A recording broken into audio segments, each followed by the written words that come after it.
The first thing that I am noticing is when we bring in people, or people, will willfully come to the facility, when we check their mouth, everybody is missing what you would call their wisdom teeth. And you have to really start sitting back and asking yourself this question: why are people missing their wisdom teeth?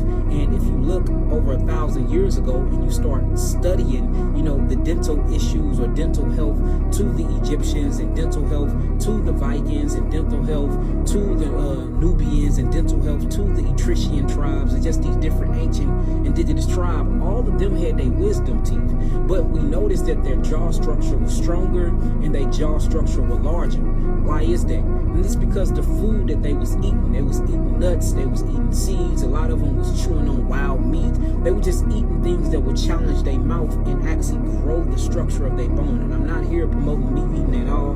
I'm a plant-based eater. I would never promote meat eating. I'm just saying that they were eating things that were tough to chew on, and that challenged their jaw structure, which made their jaw longer, and they was able to grow their wisdom teeth to not have any issues. And the reason why this is so important, because when you look at your wisdom teeth are what we're going to call your first molar and your 16th molar. They're actually connected to certain meridian pathways that's connected to your sinus cavities, that's connected to your sensory output and input, that's connected to all of your biological systems. So since we don't have a teeth coming in and stimulating that meridian pathways, we see a lot of people with headaches. We see a lot of people with systematic metabolic acidosis, and just all types of things going on because your jaw is too small to even get them wisdom teeth out. And then when those wisdom teeth finally start to try to come in, it gives you so much pain because it's trying to make room, that it's opening and pushing teeth to the side. They growing in differently, and then you have to get them extracted. Once you get that tooth extracted, it's not going to get extracted in the correct way if you're not going to a holistic dentistry anyway. For one, they're not going to be sterile enough. For two, once you get it extracted, you're not replacing your own blood there or putting some blood plasma there to regrow, or not even to regrow, to heal that wound, to close it fast enough. So that's going to allow bacteria to get in. And once that bacteria get in, a lot of dentists are doing things like this, where they'll extract the teeth, but they won't get the whole nerve out, or they'll give you a root canal and they won't get the whole nerve out. And if you look at root canal and teeth extraction, let's talk about a root canal. So a root canal is when they drill into the tooth, right?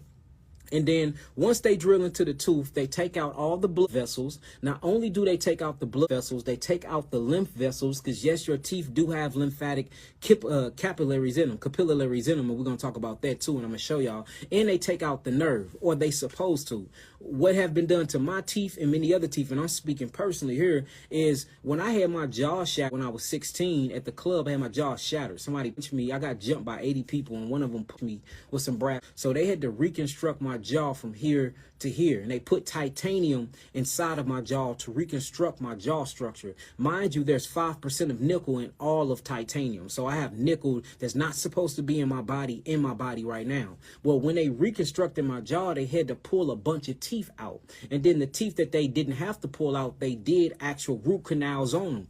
Do you know that when they pulled my teeth out and did the root canals, they left the actual nerve inside of my jawline? So since they pulled the lymphatics out of the teeth, and then they put this pulp on top of it, they left the nerve ending in my teeth. Since it didn't have blood, it didn't have oxygen. Since it didn't have nerves, it didn't have a communication system. So guess what? The nerve ended up dying inside of my jawline. So now you have the gum line that grows and heals over this nerve, and now the nerve is dead. So what happens if you look at any type of biological entity, or you look at any type of biological functionality of the human body? When something, these bacteria have to be birthed to go and eat it up. That's what God did when he created us. He created natural trash cans in our body, just like a pig is a natural trash can of the earth, like a vulture is a natural bird trash can of biological things that's dead on top of the rows. So if you do a root canal, if you do a bad abstraction and you leave that nerve ending in there, and then you allow that wound to heal while that nerve is in there with no blood and no lymph, because in root canals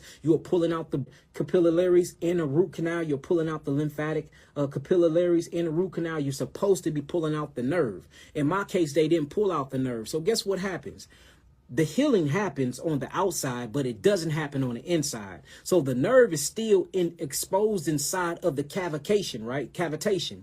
Well, that nerve end up dying. Since it's dead, you have microbes that have to come to that area and chew down that place. So now you have bad bacteria inside of your jawline. Do y'all know this is called a cavitation of the jawline? And I ended up with that all based off of them doing wrong root canals to me when I shouldn't have had a root canal. They should have just pulled them anyway and extracted it in a holistic way and healed it up naturally, but they didn't.